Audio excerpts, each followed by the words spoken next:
Le Saint-Esprit travaille afin de faire entrer la grandeur de Christ dans l'Église. Et l'Église dans sa position pour que son ministère s'accomplisse sur la terre en union avec Christ dans les cieux. En effet, seul le Saint-Esprit connaît ce qui doit être réalisé, et lui seul peut faire que tout soit accompli en conformité avec la pensée de Dieu. Ainsi que nous le voyons dans le livre de l'Exode, où est répétée par 7 fois, au chapitre 40, cette expression, selon ce que l'Éternel avait montré à Moïse. Il demeure cependant très difficile de faire saisir le caractère céleste de l'Église et sa relation vivante avec Christ dans les cieux.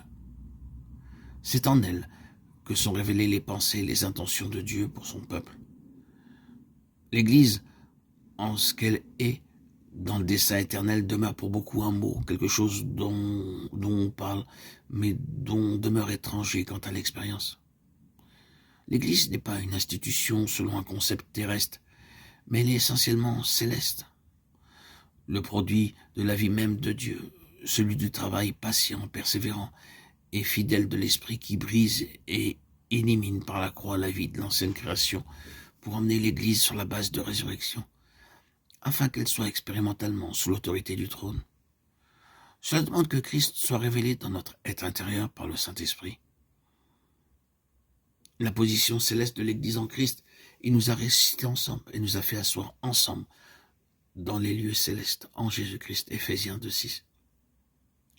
Demande qu'elle soit ici-bas, non sur une base terrestre, mais sur une base céleste, pour qu'elle soit en accord avec sa position.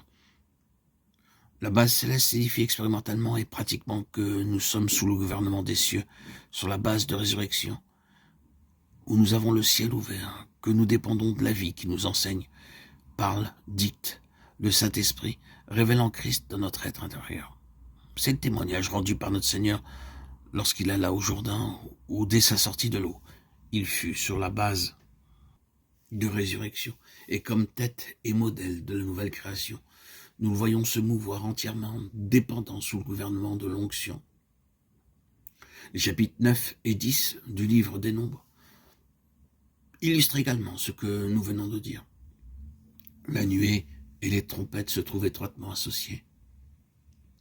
Les mouvements ou les services du peuple de Dieu montrés par la nuée doivent être gouvernés par la voix de l'Esprit, imagés par les trompettes.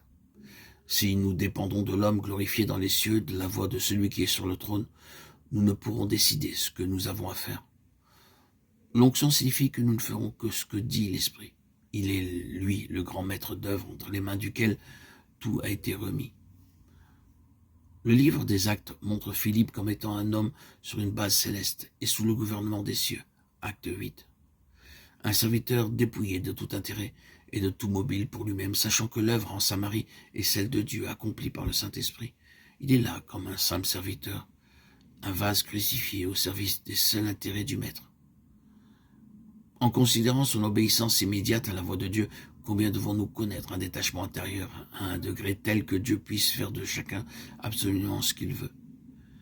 Mais il faut que le Saint-Esprit accomplisse une œuvre profonde pour que nous soyons entièrement mis de côté.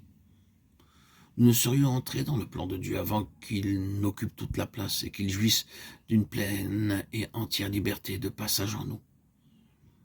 Nous voyons donc en Philippe un homme dans toute la signification du ciel ouvert, sous l'onction des cieux, enseigné par la voix de la vie, sur une base céleste, où la vie de résurrection est en plénitude, celle de son esprit, et qui se meut sur la terre, sous la verticalité du trône, en relation avec l'homme céleste glorifié.